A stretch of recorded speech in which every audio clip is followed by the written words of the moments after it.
Hello, how are you doing today? I am coming to you fresh off of guest hosting my coach's mastermind call, where I shared what I'm going to share with you today. This episode is a bit more advanced when it comes to goal achievement. And this is the context I want you to be aware of for this episode. We're going to be talking about growing your practice, whether you are a solopreneur, you own a larger practice, or you're growing your book of business and you're doing that in a way where you are creating value in the world. This episode is going to help you understand how you think and how those thought processes impact how you are building your business. My coach asked me to share my learnings over the years when it came to growing my business, and I had a lot to say. I talk extensively in this episode about the mindset that it takes both internally and externally, meaning internally how we need to be talking to ourselves and externally how we need to be thinking when we are talking to our clients, our best clients. And it is foundational. Mindset is foundational to building any business when you want to do it with ease instead of using pressure and feelings like dread and overwhelm, which in the legal profession are seen as really normal. And so, in order to start changing this paradigm, we need to start understanding it. This is not normal using dread and pressure. All of those kinds of emotions are not normal. They are a nervous system dysregulation. It's normal in the sense that those are normal human emotions and they are emotions we can deal with. But what the legal profession has done is made those emotions dominant based on the way that we are taught how to handle our caseloads. Our profession has not provided us tools. It has not acknowledged that this is not normal. Coaching provides these tools, which is why I firmly believe that every single person needs a coach. Our society teaches us to work under pressure versus how to work from commitment. And they are two very different experiences, my friend. One places us in fight or flight to get things done and leads to burnout. It feels horrible. The other allows us to plan with purpose and place importance on how we experience life. And if the latter appeals to you, book a strategy session with me, and together we will plan your practice with purpose. You can book a strategy session with me at dinacataldo.com/strategy session, and we will start moving you in the direction you want to go and start removing some of the nervous system dysregulation that has become so dominant in the legal profession. All right, let us jump into this episode. But before we get to the meat and potatoes of it, I want you to know the 3 foundational principles you must understand to get what you need, because this is a little bit more advanced. If you've listened to this podcast for a while, you might be like, yes, totally on board. And if you are not, know that these foundational principles are principles that you can start learning and really start absorbing over and over again through this podcast. This may not be the first podcast you listen to. Maybe it's the 5th or the 6th, but know that these principles are going to be woven throughout any episode that you listen to. Number 1, our thoughts are optional. Even when thoughts seem 100% true, thinking them is not always helpful. Choose your thoughts wisely and with intention. We are not taught this principle, so if this sounds foreign to you, you are not alone. When I first started learning this, it blew my mind. I thought work caused the feelings of overwhelm and anxiety. I had no idea that my brain was causing it and that my thoughts were optional. Number 2, our thoughts create our feelings. What we think makes us feel happy, sad, love, guilty, ashamed, joy, all the feelings. For example, your thoughts about your spouse change based on what you're thinking about them. This is probably the easiest way to notice this. You may think that they make you angry because they don't help you more of the time. The truth is they can't actually make you angry. What? I know. What we're taught from little kids is that other people, like when we're little kids, people tell us, you shouldn't say XYZ or you should be more considerate because you're going to hurt their feelings. We can't actually go in and make anybody feel a certain way. So we have to understand that other people can't make us feel feelings either. What creates anger is the thoughts you have about them when they don't do the things that you want them to do. Thoughts like they don't appreciate me, they're inconsiderate, I do so much around here, the very least they could do is to take out the garbage. When you see them do something that you like, something you're so happy, right? Oh my gosh, that's so sweet. They made me dinner. Oh, that's so sweet. They took the garbage out. I love them so much. And then you feel love and you feel affection. So we're going to use this same example in the next two foundational principles. Just know that our thoughts create our feelings. Number 3, our feelings determine how we behave. When we feel angry, we're more likely to do angry things. We're more likely to snap at someone, roll our eyes, huff and puff, make snappy responses in emails, make snarky or passive aggressive comments. When we feel loving, we're so much more likely to behave in a loving way. We're more considerate. We want to say nice things. We want to offer affection. We want to be with the person more. Number 4, how we behave determines our results. If we behave angrily, we create disconnection. We block ourselves from communicating clearly and honesty in a purposeful way. It's very reactive and it feels horrible. If we behave lovingly, we create connection. We open ourselves up to being vulnerable and communicating honestly. It's purposeful. Sometimes it can be uncomfortable, but that discomfort is actually something that is moving us towards a goal versus away from a goal. When we're reactive, when we are blocking ourselves from communicating and creating disconnection, we're moving away from the direction we want to truly go. All right, with those foundational principles in mind, let's dive into this training. So the theme of this training I did was internal and external messaging. And one of the things to really understand is that the way that we think is reflected in the way that we talk about ourselves, the way that we talk about our business, the way that we talk about our clients. And every time we say something out loud, that's a reflection of our thoughts, what we're really thinking. So when you say something like, oh, my clients are so difficult, or you think, oh, I hate my business, or I hate all of this work, or, I suck at this. You tell yourself these things. These are just reflections of the thoughts that you're having, and they can either be beneficial or they can be harmful to the direction you want to take your practice. And if you have a goal for your practice and you want to make it easier on yourself, gaining awareness of these thoughts will help you. This is why having a coach is so helpful, because we can't always see these thoughts. We'll just start talking in a session. I know this happens with me sometimes.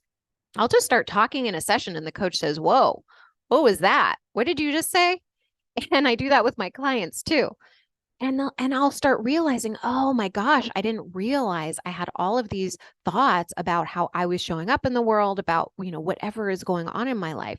So having the awareness around what I'm going to be talking to you about today will help you start shifting your perspective and help you start behaving differently towards yourself and towards your business and towards your clients in a way that will help you reach your goals faster and will also feel so much better. Because what happens is when we tend to do the opposite of what I'm going to share with you today, we start to avoid things, we tend to be angry, and we tend to not make progress, we procrastinate, those kinds of things. So this is what I want to share with you. There's going to be six areas I really want to focus on today. 3 of them are going to be on internally messaging, how you talk to yourself, and 3 are going to be how you really externally message, how you connect with your clients, how you build your practice. So the very first part of this I want to share with you, number 1, I had to take 100% personal responsibility for everything I do, every result that my business is getting, and I needed to do it without judging or blaming myself. Let me repeat that last part, without judging or blaming myself. This was a huge shift on my internal messaging, how I spoke to myself. Most of you would probably, hearing this, would be totally on board saying, yeah, I need to take 100% responsibility of everything that I do. but notice how you talk to yourself and whether or not you just took out without judging or blaming myself, because that is the key component on talking to yourself more kindly and to get the results that you want in your practice to grow without the stress. So to do this, I needed to bring total compassion to myself. I needed to recognize my accomplishments daily. For 6 months last year, I actually kept a separate journal, and every single night before I went to bed, I wrote down 10 wins. What were 10 things I was incredibly proud of myself for that I accomplished. And sometimes it was hard. Sometimes I just said, I didn't even want to do this list tonight. And I showed up and I did it anyway. That was what I did. And I was so committed to that list. I just kept doing it every single night.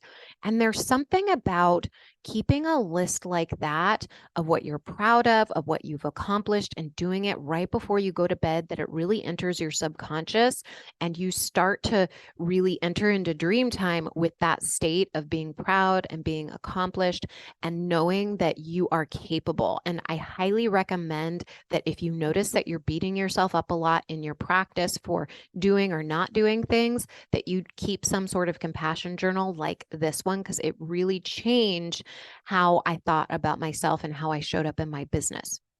It improved my self-esteem because I was used to telling myself all my deficiencies, but I was not used to seeing everything I was accomplishing in my business and all the successes I was having in my business. And that focus made me feel like I was, when I was focused on not having, on not being enough, on not doing enough, I felt like a bag of rocks with me all day. And so when I showed up, to write copy for my podcast or to write copy on my emails, whatever it was, it showed up. When I was going on my walks, if my focus was that, it didn't feel good. So I needed to change that focus. Let me give you an example. One of the thoughts I notice that lawyers have, people have in general, when it comes to thinking about their business is, I don't know how to build my business. I don't know where to start. I don't know this. I don't know that. And what I would do is I would go on to tell myself I should know how by now. And then I would shame myself. Of course, when I felt shame, that shut down my ability to problem solve. Now, there are lawyers that I work with who come to me, and what they do is they start off with, I don't know how, and then they push through the shame without feeling the shame or acknowledging it. And then they say, they'll just work harder, just keep working, you can do this. And then they do it, but they're really exhausting the battery, because pushing through the emotions like that without acknowledging them and starting to talk to yourself in a way that's compassionate about those emotions will drain the battery faster. And so every single evening when you leave the office, you're going to feel tired, you're going to feel spent, and then you're going to wonder why that you are so exhausted all week long. It's because you're not acknowledging those emotions and then having a conversation with yourself, like the one I'm about to share with you. So now when I notice my brain says something like, I don't know how, and I notice that feeling of shame in my body, I say, you know what, that's okay. You can figure it out. You have figured other stuff out. You can do this too. What's your best guess? Notice the difference. Notice how kind I am to myself when I say that to myself. It sounds like my best friend would talk to me. It sounds like I would talk to a child, right? And a lot of the things that we are unlearning are things that we've learned as a child. And so we want to really talk to ourselves with so much compassion, just like a parent would have if they knew that this was what we needed most. I changed the conversation in my head on purpose. And then I could do things like do an evaluation of my quarter, right? So if I didn't hit the goals that I wanted, my revenue goals in the quarter, what I could do is I could actually look at why, versus if I didn't do this work, I would beat myself up. I would see all the things that went wrong. I would feel horrible. And then I would set myself up for the next quarter working even harder, but not addressing the real issues that I had because I was avoiding them. And it's easier for me to take action during the day, even on tasks that I used to avoid. So even if I don't want to do them, because I just say, hey, look, I know you don't want to do them. I know, but we're going to do it anyway. I do it in a really kind way, and then I just do it, right? The way I talk to myself really matters. So take note of this one if you are in the same boat. Number two, one of the big shifts I needed to make is I needed to make my mind get specific when I noticed I was shoulding myself or telling myself vague instructions. This is actually one of the skills that I teach my clients first off is how to get really specific because our brain tends to keep things vague. When they're vague, we can't take action on them. So for me, I needed to see all the ways I was telling myself that I should be doing things differently. How I do that is by daily journaling. If I don't journal, I don't know what's going on in my head. I do it by getting coaching because if I don't talk to someone and let those thoughts out, nobody can hear them and start reflecting them back at me and helping me get perspective on them. So this is important. You need some sort of practice to do this. We can't generally just see them in our head unless we've had a lot of practice of it over the years.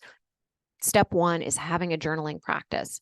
So especially when I didn't feel like journaling, it was even more important because when I don't journal, I know I'm shaming myself for something because I avoid journaling when I feel bad. So even when I feel bad, I write. Even if I don't think I have anything to write down, I write. When I don't journal, that is a big red flag for me that there is something going on in my brain and my brain needs supervision. So if you have a regular journaling practice, this is such a great way to start getting yourself quicker and quicker on track. What that means is that you can get quicker and quicker back on track with your goals and you can make them happen faster, which is super fun. So this is what would happen when I would start pulling these thoughts out of my journal or when I'm talking to a client and I'm pulling thoughts out of them. I'll hear things or I'll read thoughts like, I should be doing more. I'm not doing enough. You should be networking more. It's not working, right? All of these sentences that are in our brain, they're just words and they are just vague words. We need to actively make our brain get specific. We need to start asking it questions. So what I do is I just start asking it, look, what does it actually mean to be working? Like, does it mean a revenue amount? Does it mean a certain number of clients? Because it might be that it's working to the extent that I had my goal, but my brain is saying it's not working because something didn't happen in my business. Like I didn't get enough signups on my email list, right? We just want to know, what does our brain think working means? And if it still says, it's not working, why do you think it's not working? What exactly do you think needs to happen in order to make it work?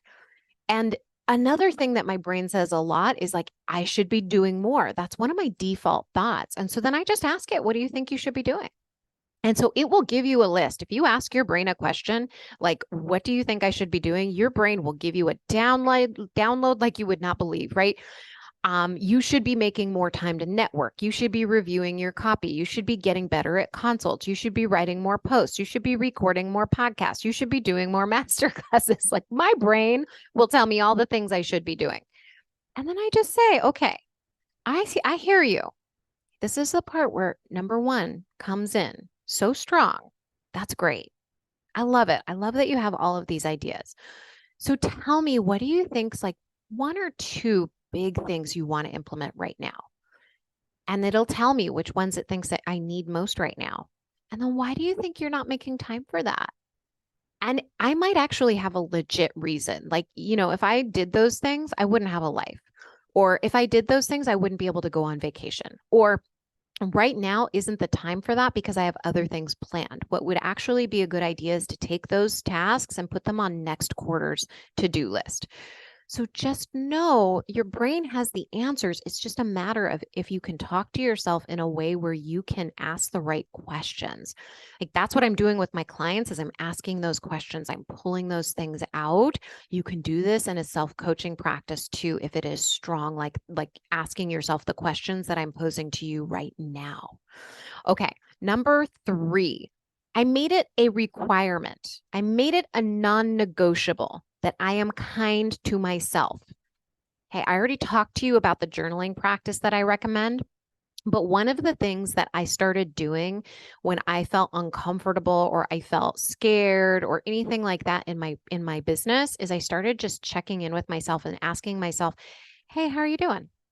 I would have my list of items on my calendar spread out and I would notice, oh, you didn't do that thing that you said you were going to do. And instead of saying like, I should be doing more, I'm not working hard enough, I would just say, oh, honey, hey, you didn't do that thing. Like, what's going on? Why didn't you do that? And it would just say something like, oh, I didn't feel like it. I say, okay, well, why not? Like that's normal not to feel like it, but why did you have that on your calendar? Oh, I had it to grow my business. Oh, okay. Well, if you want to grow your business, that's something that we're going to have to do. So let's stay a little later this afternoon and we're going to work on that, okay? All right. Or we're going to make sure that it's done tomorrow. Got it? Okay. Great. Just like you were a parent, just right? We have two voices. We have the child who doesn't want to do what's on the calendar, and then we have the adult that's like, hey, I hear you. You don't want to do it, but it's really important. So let's get it done. Managing your mind like that, compassionately, like you are your own best friend, like you are your own best parent, is going to help you achieve your goals more easily, right? Notice this, and the calendar is such a great tool. I firmly believe using a calendar is such a great tool for us to start recognizing what's going on in our life, what we're thinking about, what we're avoiding, because if we don't have it on our calendar, there's a reason for it. If we're putting it on the calendar and we're not doing it, there's a reason for it. And we can only do that when we check in and we ask ourselves. You might also have a legit reason for not doing it. Your kid might have been sick and you might have had to pick up your kid from school and it just didn't work out today. That's okay. Acknowledge that and acknowledge yourself and know that you'll get it done without beating yourself up and telling yourself you should be working harder. So those are the top 3 shifts that I made in my business on my internal messaging. Number 1, I took 100% responsibility for everything without judging or blaming myself. Number 2, I made my mind get specific when I noticed vague thoughts like I should be doing more or, giving me vague instructions to be doing something. And number 3, I made it a requirement that I'm nice to myself no matter what. All right. Now let's talk about external messaging. So the first message I want to give you about external messaging, thinking about your clients and thinking about your business is number 1, start identifying your current beliefs about your clients and potential clients, specifically your potential clients in this example, because we're focusing on growing your business. One of the thoughts that so many of us have is that the only way we know that our business is working is if the clients are just like knocking down the door.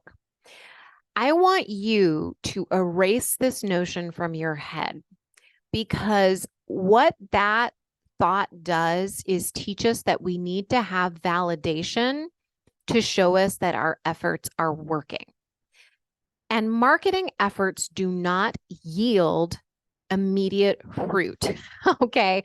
We need to be so committed to creating value, to serving the people we want to bring into our business, that we are willing to feel uncomfortable and to self-validate that we're doing the right thing without seeking validation in terms of likes, comments, shares, and consults booked. We actually have to sit in the discomfort of that. And we have to believe ahead of time. When we are seeking validation in terms of the likes, the clicks, the consults, we're seeking validation for our marketing efforts. What our brain is really telling us, these are the thoughts that our brain has. They don't want it. They're not listening. No one's reading my post. No one's booking a consult. I'm not doing enough. This isn't working. And all of those thoughts create the feelings of disappointment and shame and incapability, inadequacy, and it will show up in the behavior that we do. It will deaden our energy in our copywriting. It will deaden our energy in our videos. It'll deaden our energy in our consults. It leads us to hiding. We don't post. We don't make offers. We don't send emails. We give up at the end of the month on our goal versus going all out in a way that feels compelling to us. So instead, what you're going to do is you're going to be checking your email for consults. You're going to be checking your posts for likes, and none of that helps you make money. What I do is if I see myself in that orientation, if I see myself thinking those kinds of thoughts, I remind myself all of the ways I know that people are listening and that they want what I'm offering. Of course, they're listening. I have clients. Obviously, they're listening. You're listening to this podcast. I have consults on the books.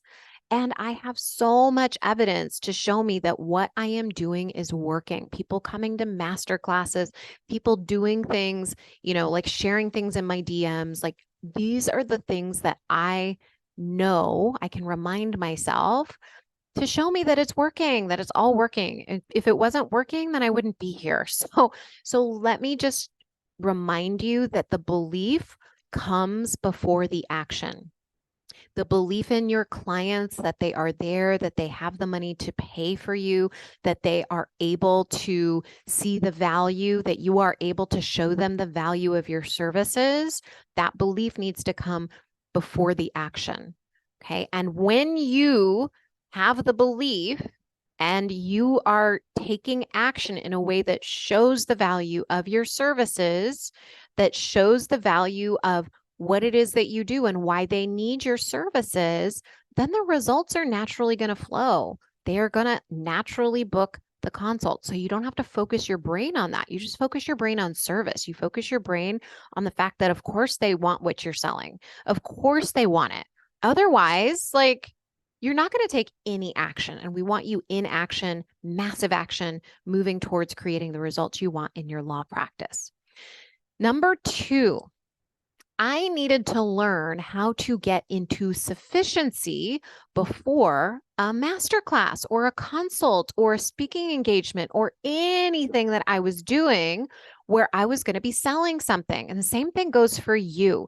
Like if you were going to do a speaking engagement, if you were doing a presentation, a webinar, if you are, sending out an email, if you are posting on social media, get into sufficiency first. And what I mean by sufficiency is that you have enough. You have everything you need right now. That will keep you from being in graspy, needy energy. Nobody likes that. It's not fun for anyone.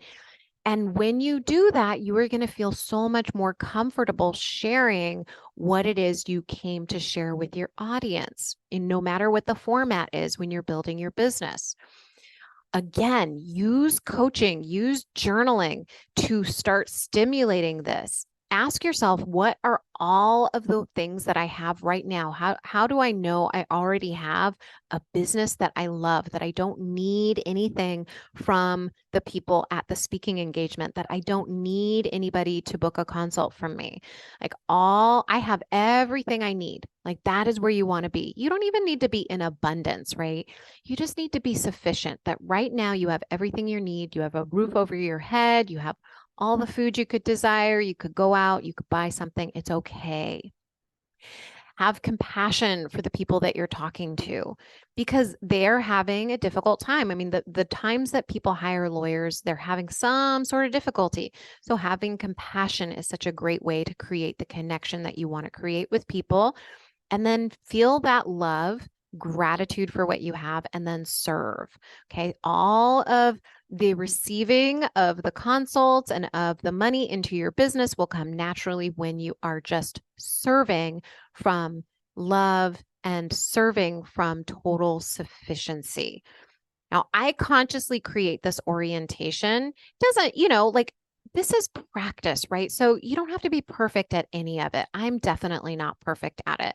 But what I do is I consciously create my orientation before every single masterclass that I do, before every single consult that I do, and I ask myself questions like, what are all the wins that my clients have had working with me? What are all my personal wins using the tools that I use with my clients? I write this all down and I really spend time with this. I let the feelings of pride and accomplishment and gratitude just wash over me because those emotions are what I want going into whatever situation that I am entering into. So I give myself 30 minutes to an hour to really prep myself for those moments. You don't have to spend that much time on this, but know that doing so, especially if you're not accustomed to this practice, will start to shift your brain more and more every time you do it. I feel so much gratitude that I get to do this. Like, I really remind myself that I get to help somebody today, and that helps me be in the present moment and just serve. Okay. Because that's what you want to do. The more you serve, the more value you create for people. And the more value that you create for people, the more you'll be able to build your business with ease. And number three, I started to get incredibly aware of the leading indicators that I'm in a funky place emotionally so I can address it. They show me when I'm not in gratitude, that I'm frustrated, or that I'm thinking things in my business aren't working, or anything kinky that is happening in my brain. It shows these things to me. So these are my leading indicators. You will have your own, but these will give you some ideas of when your brain isn't in a place that you really need it to be the most effective, to make the best decisions in your practice. And this is the time to reach out for coaching, to journal, those kinds of things. So for me, my leading indicators are that I'm not journaling, that I'm not doing what's on my calendar. I'll notice that I might even totally ignore my calendar. Like, that is what my brain does. It'll just stop looking at it altogether. So that's how I know if I'm checking in with myself during the day. I'll be like, whoa, I haven't looked at my calendar for a little while. I better go look at that. I notice myself wanting to snack more. So I walk to the fridge. So I catch myself there. I notice that I might not be making time for me time, like walks and meditation or working out. I notice if I'm snippy or I'm making a big deal of something that really wasn't a big deal. You know what I mean, right? Like, you're like, that was a little bit of an overreaction. That's my opportunity to check in with myself and say, hey, like, what is it that needs to be done? What needs to happen here? If I notice myself checking my email or my social media more than usual, that also tells me there's something going on in my brain that I want to address. These are also like subtle hints to me that my brain is out of belief with my capabilities, and I'm trying to outwork my self-doubt. So when I work hard without taking care of my human, I'm doubting myself. When I have balance, I know I'm confident that my result is inevitable. And that's a feeling, when you have a goal, you really want to get familiar with the difference. When you feel confident, you know that the result is inevitable. You feel amazing. And it doesn't feel exciting. It just feels like, yeah, that's totally happening because you believe it. But when you are hoping and maybe it could happen, and I think it could happen, those kinds of thoughts are actually just reflections of self-doubt. And that's okay. You just want to recognize it, have a conversation with yourself about what's going on, or get some coaching so that you can reorient yourself and you can begin moving in the direction of really knowing that your goal is inevitable. That, of course, you were taking the exact steps that you need to be taking that are going to make that result inevitable. I hope that these really got you thinking. I'm going to run through these top 3 external messaging work that I've done to really think about my clients and think differently about how I approach my messaging and my marketing. Let me run through these. Number 1, identify your current beliefs about your audience. Number 2, consciously get into sufficiency before you do any of your marketing. And number 3, get really crystal clear about the leading indicators, those little behaviors that you do that will show you that you're in a funky place emotionally, and then seek coaching, do some journaling, start recognizing what's happening.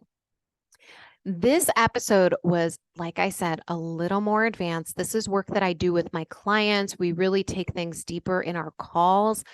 If this kind of work really calls to you, if you feel deeply that you want to grow your practice, but do it in a way that feels incredibly good and not in a way that's fueled by dread or pressure or overwhelm, in a way that feels calm and certain and loving, then book a strategy session with me. Go to dinacataldo.com/strategy session. What we're going to do is in our very first call, we're going to start just talking about and getting clarity on what it is you want. So often, we put things off. We tell ourselves, well, I'll do it later because, I'm not really 100% sure what I would be working on anyway. So, maybe I should think about it some more. But the problem with that is that we're preventing ourselves from getting clarity. We are blocking ourselves from taking action to get where we want to go. And you can't even find out where you want to go until you get that clarity. And I'm going to help you get that in the strategy session. So go to dinacataldo.com/strategy session, and we will help you get the clarity you want and help you move forward on your goals. All right, my friend, I will talk to you soon. Bye.